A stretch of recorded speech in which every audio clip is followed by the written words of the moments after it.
So, hi, hello, and welcome to my YouTube channel. So, siguro ngayon nagtataka kayo kung bakit wala ako sa eksena.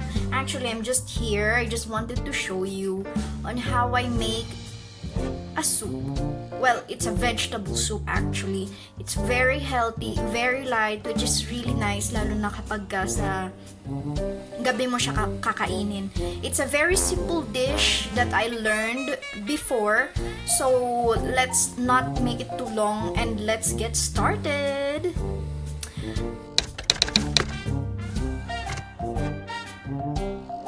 Okay, bali sa ngayon, ang mga ingredients na kailangan natin, start muna tayo dito. We need salt. Yan. Tansyahin nyo na lang kung gaano kaalat ang gusto nyo. Maybe you can use all-purpose cream dyan sa Pilipinas. Or kung wala, milk. We need pepper. Pepper. I don't know why the hell am I even showing this thing. Some potatoes. Right here. Garlic. Onions. Better yung mga white onions. Yung malalaki, yung matatabang ganun. Or yung brown ones. And some carrots. Timo or thyme. And some celery. And also don't forget your bouillon stock. So this is what I'm going to use. Pwede rin kayo bumili ng Knorr cubes dyan sa tindahan. Let's say ang flavor is chicken. I think it's better. Ang gagawin mo lang dito is i-dissolve mo lang siya sa boiling water. 1 cup of boiling water or half liter. Yeah, half liter is better. Half liter na boiling water. Tapos ayan na, may bouillon stock na kayo. So, I will be right back. Pero, I would like to make a little magic. Yung mga nakikita ko sa mga gumagawa ng video. So, ang ginagawa nila is pumapalakpak sila tapos nahihiwa na kaagad yung mga ingredients. So, let's try it if it's really effective. Kalain mo yun, nahiwa nga siya. Effective siya, no? Kapag pinapalakpakan mo ganyan. Aroy! Sana palakpakan na lang tayo lagi para lagi nang ready yung mga gagawin natin. Anyway, so ayan na, na-slice ko na lahat ng ingredients. So, ang ginawa kong slice is half inch. I don't know kung half inch talaga yan. Pero, as long as maluluto siya. Hindi. Yung mga ganyang slice lang, katamtaman. Kung hindi nyo alam kung anong size, try to take this size sa finger ninyo. Ito dapat ang size niya. Let's try it. Ka-size ba niya? Medyo malaki lang ng konti. Maliit lang ng konti ito. Pero almost the same size. So anyway, right now, we are about to cook our natanggal siya, bes. Ayan. Bali, ayan na siya. Okay, there. So, unahin ko munang lutuin yung sibuyas. Ayan. Ayan. So, pagkaluto ng sibuyas, I'm also trying to prepare the other pot, which I will be needing also later. Ayan. So, gigisahin mo lang muna yung sibuyas, ganyan. Gisa-gisa. Tapos, after nyan, habang ginigisa mo siya,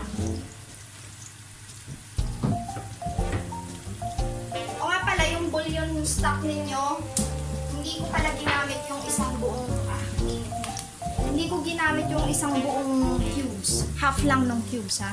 Huwag masyadong madami, hindi siya healthy sa buhay natin. Baka instead na mabahaba ang buhay ng kakain na mamatay na agad. Okay, medyo heavy siya. Ayan, so ayan na. Habang ginigisa nyo, inuhulog nyo na rin yung carrots. Yan. Yan siya. Ganyan.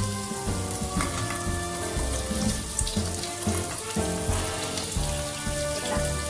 Gusto lang sumama ng lahat. Gusto pag hindi mo kailangan.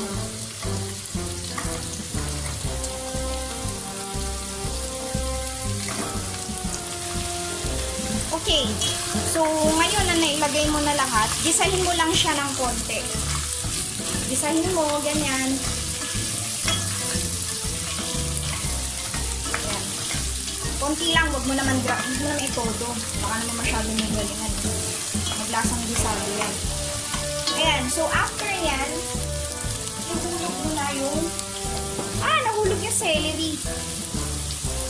Ayan, hulog mo na yung celery.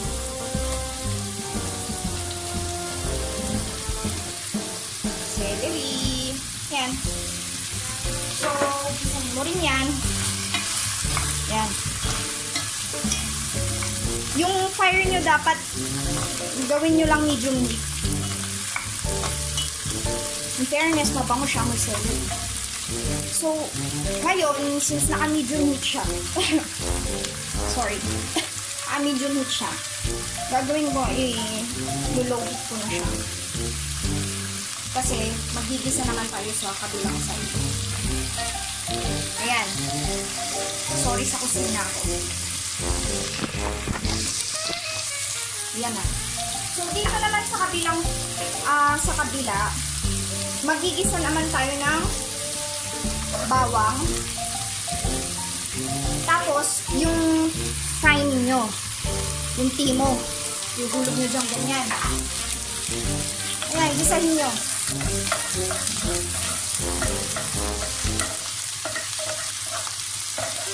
Gisa, ganyan. After nyan, ihulog nyo na yung potatoes. Ayan. As you can see, all the ingredients are being sauteed. Ayan, and then, I will be right back kapag malambot na yung ingredients. Kasi, ayan, medyo hininaan ko siya. Kasi kailangan lalambot siya sa pagkakagisa. Ayan. So, the best idea is to cover it. Takpan nyo. Okay? So, I will be right back later. Okay, so I'm back. So, eto na ngayon yung resulta ng gulay. Kita nyo naman, para siyang naluto na siya sa paggigisa, diba? Huwag nyo kong gagayahin dahil medyo nasunog-sunog siya ng konti. Anyway, ayan. Pati yung patatas na sunog. Hindi kasi nagpapagpag ako kanina ng gumot. Ayan. Ayan, pag tinusok nyo siya, kailangan malambot siya. It means, ready na yan. Ready nang i-transfer dito sa bigger pot. So, ganito gagawin natin. Lalagay natin siya. Ayan. Salo na lang. Ayan.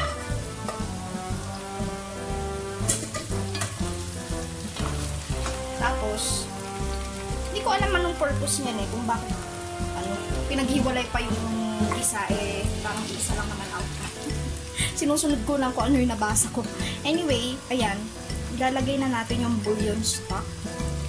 Pero, ganyan lang muna. Huwag niyong dadamihan. Konti lang muna, besh. Yun lang muna. Yan. Diba pagka inilapat mo yung gulay sa pot, makikita nyo yung parang ganyan, no? Makikita nyo dapat yung tubig. Medyo almost ka-level. Pero, huwag niyong isasagad yung ka-level mismo. Kasi, kailangan yung tansyahin yan na hindi siya sobrang maging malabnaw pagka i-blend yun na siya later. Maiintindihan nyo siya mamaya kung ano ibig ko sabihin. So, ayan na. Yung bouillon stock na ilagay ko na. Ayun. She. Ang init. Mainit. Naglalagay ako ng asin. Half teaspoon siguro kung yun kung ang gamit nyo is iodized, pero sa akin kasi gamit ko rock salt, masanay ako sa rock salt, so ayan, lagay nyo lang ganyan. So half teaspoon tatandaan nyo yan, baka sabihin nyo hindi naman ako nagme-measure, sorry old school kasi ako magluto, tansyahan lang besh. Ganyan, mix nyo ganyan. Yung pepper pwede nyo na rin yan ihalo. Tansyahin nyo lang sa panlasa nyo kung gusto nyo ba sobrang anghang, ganyan.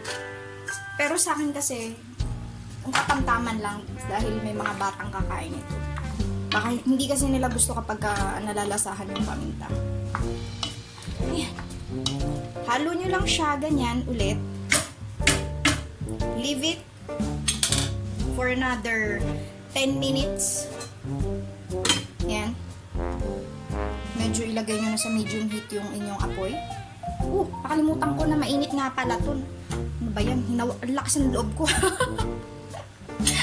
So, ayan. Balik tayo ulit mamaya kapag lumambot na yung gulay. Okay? Yung talagang parang nadudurog-durog na siya sa lambot. Okay. So, ayan na siya. Kita nyo naman medyo lumambot-lambot na yung ano niya. Kita nyo, para siyang nadudurog-durog na. Ayan. Sa lambot. Ayan. Para siyang ano. Ayan. So, ngayon, we need to put our all-purpose cream. Kung wala kayong ibang magamit, pwede kayo naman gumamit ng ng gatas. Oh, by the way, nakalimutan ko sabihin sa inyo na olive oil pala yung ginamit ko dito na napanggisa yung oil na ginamit ko. Pero pwede nyo rin naman gamitin kahit na anong variety ng oil kung saan kayo komportable.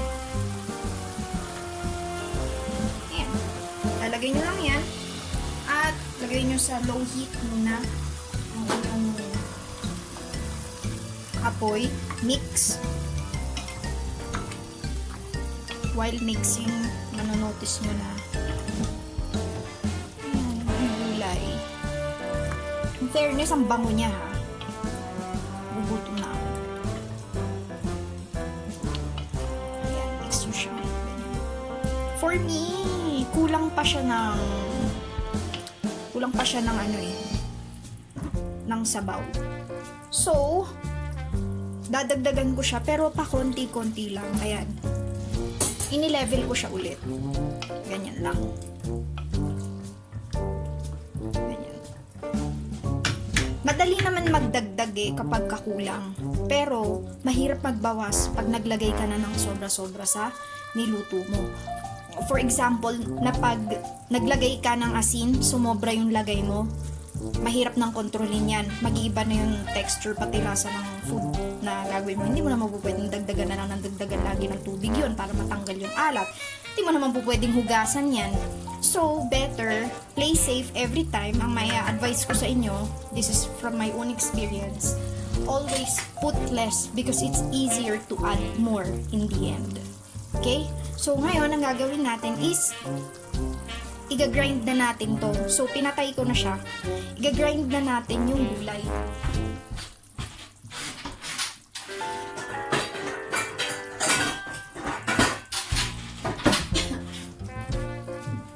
Ito yung gagamitin kong pang-grind, yung hand mixer ko. Pero pwede rin naman kayo gumamit ng blender kung mas komportable kayo sa blender. Pero ako kasi, mas prefer ko itong gamitin kasi hindi siya hassle, hugasan.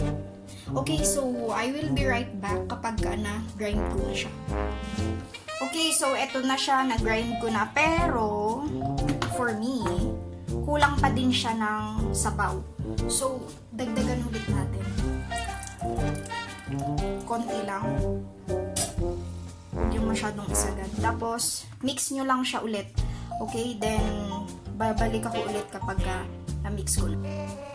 Okay, so, eto na siya. Very fine. Kita nyo naman kung gaano ka labnaw yan. It looks amazing, but I don't know how it tastes like. Oh, I hope it turns out really well. So, for now, let's do a taste test. Para maintindihan ko anong kulang.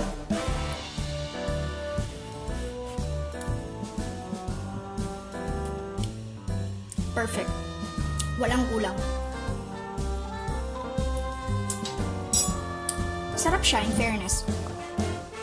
Ba't ko ba pinupuri sarili kong gawa? Wala na ako sa bagay. Wala naman kasing maniniwala sa akin eh. Maliban na lang sa sarili ko. Anyway, ang corny ko, So, ayan, ang finished product natin. Sakto lang ang alat niya, sakto lang ang lahat, saktong-sakto. Masarap siya actually.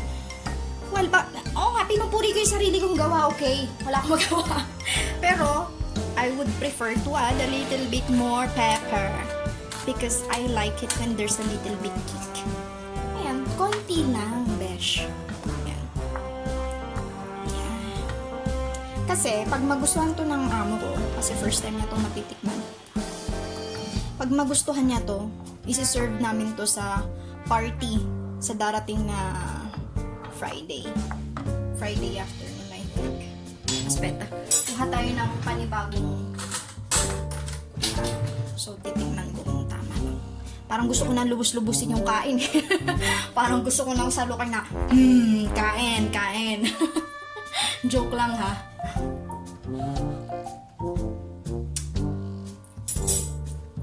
Amazing. It turns out really well. So, anyway, very light yung taste niya, especially the texture is very nice, especially sa mga gusto dyan ng liquid diet.